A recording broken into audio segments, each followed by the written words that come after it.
دوستو اس وقت ہماری دنیا میں 50 سے بھی زیادہ مسلم دیش موجود ہیں اور دنیا کے دوسرے دیشوں کی طرح مسلم دیشوں میں بھی بہت سارے لیڈرز یعنی نیتا موجود ہیں، مگر سوال یہ ہے کہ آخری بہت سارے مسلم دیشوں کے بہت سارے نیتاؤں میں سب سے طاقتور نیتا کون ہے؟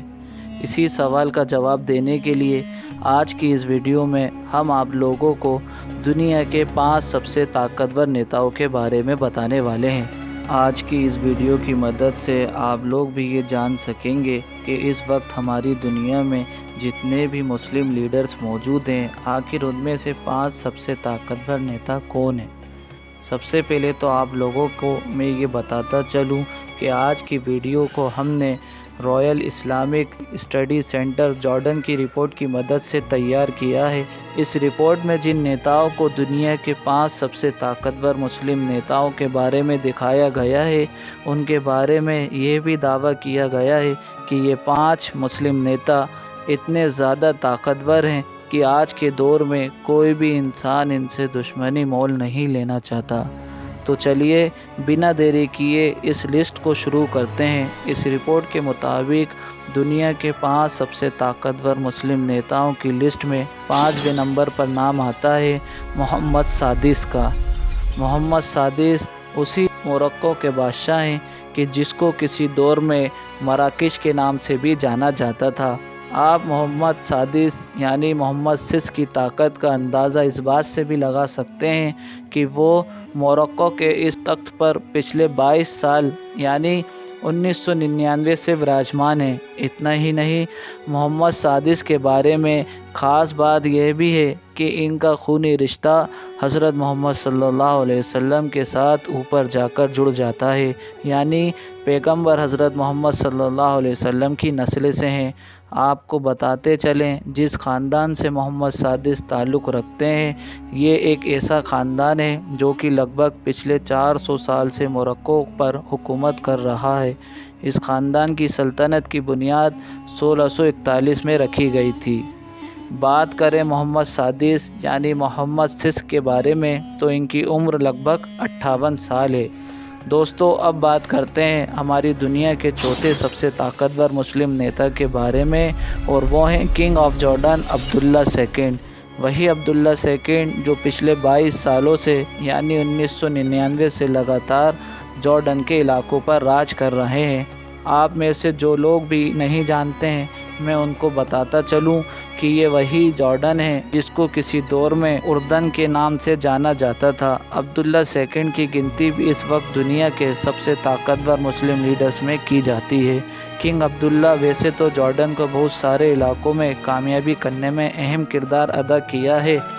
ساتھ ہی ساتھ ان کو فلسطین کے لوگوں کے لیے بھی آگے آتے ہوئے دیکھا جاتا ہے۔ ساتھ ہی ساتھ آپ کو بتاتا چلوں یہ سن 2004 سے لگاتار عبداللہ سیکنڈ امن میسیج نام کی ایک تحریک بھی چلا رہے ہیں، جس کے ذریعے سے عبداللہ سیکنڈ کا مقصد یہ ہے کہ اسلام کی جو نیگیٹو اور جھوٹی چھوی پوری دنیا میں اور خاص طور سے ویسٹرن کنٹریز میں پھیل گئی ہے، اس کو ایک بار پھر سے صحیح کیا جا سکے، یعنی لوگوں کو اس تحریک کے ذریعے سے یہ بتایا جا سکے کہ اسلام کی آخر تصویر کیا ہے۔ دوستو اب اگر بات کریں کہ اس لسٹ میں موجود تیسرے سب سے طاقتور نیتا کے بارے میں تو وہ ہیں ایران کے سپریم لیڈر یعنی آیت اللہ خمینی۔ آیت اللہ خمینی کا جنم 1939 میں ہوا تھا اور اس حساب سے ان کی عمر لگ بھگ 82 سال ہے۔ آپ کو بتاتے چلیں آیت اللہ خمینی ایران کے سیکنڈ سپریم لیڈر ہیں۔ ان سے پہلے روح اللہ خمینی اس پد پر ہوا کرتے تھے۔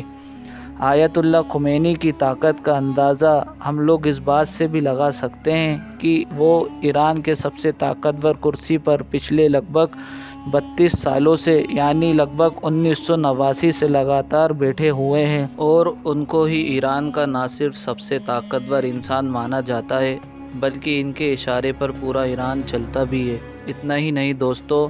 آیت اللہ خمینی نے ایران کو ایک طاقتور مضبوط دیش بنانے میں تو اہم کردار ادا کیا ہی ہے، ساتھ ہی ساتھ اس بات میں بھی کوئی دو رائے نہیں ہے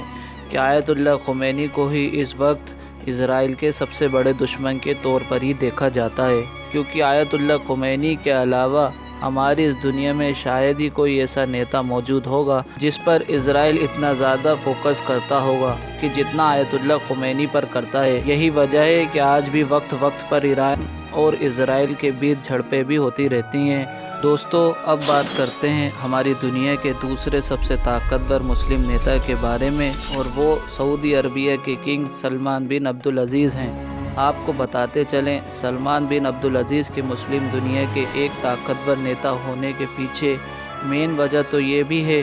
کیونکہ وہ ایک ایسی جگہ کے بادشاہ ہیں کہ جس کو پوری دنیا کے مسلمانوں کی طرف سے بہت زیادہ پوتر اور مقدس مانا جاتا ہے، کیونکہ سعودی عربیہ میں ہی نہ صرف مکہ جیسا شہر موجود ہے بلکہ ساتھ ہی ساتھ وہ مدینہ بھی موجود ہے کہ جہاں پر مسلمانوں کے آخری پیغمبر صلی اللہ علیہ وسلم کی قبر موجود ہے۔ اور شاید یہی وجہ ہے کہ سلمان بن عبدالعزیز کو دنیا کے بہت سارے مسلمانوں پر بڑا پربھاؤ مانا جاتا ہے۔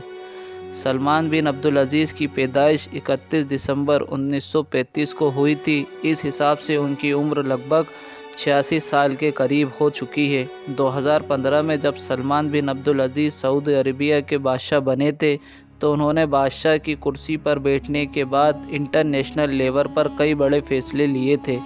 سب سے پہلے انہوں نے تیل کی قیمتوں کو اپنے انڈر میں لے لیا تھا۔ اس کے علاوہ مکہ مدینہ جیسے پوتر شہر کی دیکھ بھال بھی اپنے انڈر میں لے لی تھی۔ اب بات کرتے ہیں اس لسٹ میں موجود پہلی پوزیشن پر بیٹھے ہوئے نیتا کے بارے میں، یعنی جس کو اس وقت دنیا کے سب سے طاقتور مسلم دنیا کے نیتا کے طور پر دیکھا جاتا ہے، اور وہ ہیں ترکی دیش کے راشٹرپتی یعنی رجب طیب ایردوغن۔ آپ کو بتاتے چلیں، ایک دور ایسا بھی ہوتا تھا جب رجب طیب ایردوغن کو ترکی کے باہر شاید ہی کوئی انسان جانا کرتا تھا، مگر آج کے دور میں یہ پوری طرح سے بدل چکا ہے۔ دھیرے دھیرے اپنے زبردست پولیٹیکل مائنڈ کی طاقت سے رجب طیب ایردوغن کو نہ صرف پوری دنیا میں شہرت حاصل کرنے میں کامیاب ہو گئے ہیں بلکہ پوری دنیا کے سب سے طاقتور مسلم نیتا بھی بن چکے ہیں۔ آج شاید ہی ہماری دنیا میں کوئی بھی ایسا مسلم دیش موجود ہوگا کہ جہاں پر رہنے والے مسلمانوں کے اوپر رجب طیب ایردوغن کا پربھاؤ نہ ہو، ورنہ تو لگ بھگ ہر دیش میں ہی رجب طیب ایردوغن اپنی دھاک بٹھانے میں کامیاب ہو چکے ہیں۔ رجب طیب ایردوغن کا جنم 26 فروری 1954 کو ہوا تھا، اور اس حساب سے اس وقت ان کی عمر لگ بھگ 67 سال ہے۔ آپ کو بتاتے چلے، پچھلے کئی سالوں سے لگاتار کسی نہ کسی صورت میں ایردوغن ترکی کی سطح کو سنبھالے ہوئے ہیں۔ ترکی کی پوری باگڈور رجب طیب ایردوغن کے ہاتھوں میں ہی مانی جاتی ہے، مگر دوستو ہم لوگ اس بات کو بھی نہیں جھٹلا سکتے کہ زیادہ تر ایکسپرٹس کا یہی ماننا ہے کہ اس وقت رجب طیب ایردوغن اپنی راجنیتک زندگی کے سب سے مشکل دور سے گزر رہے ہیں، کیونکہ جہاں ایک طرف دھیرے دھیرے ترکی کی مالی حالت بہت زیادہ خراب ہو رہی ہے تو وہیں دوسری طرف 2023 الیکشن بڑی تیزی کے ساتھ قریب آ رہا ہے، تو کہیں نہ کہیں اب 2023 کا الیکشن رجب طیب ایردوغن کے لیے بہت بڑا چیلنج ثابت ہو سکتا ہے۔ فی الحال دوستو، آپ لوگ ہماری آج کی اس ویڈیو کے بارے میں کیا رائے رکھتے ہیں، ہمیں کمنٹ باکس میں ضرور بتائیں۔ ویڈیو پسند آنے پر ویڈیو کو نہ صرف لائک کریں بلکہ اپنے فرینڈس کے ساتھ شیئر بھی کریں، اور اسی طرح نالجبل ویڈیو دیکھنے کے لیے ہمارے چینلز کو سبسکرائب کریں۔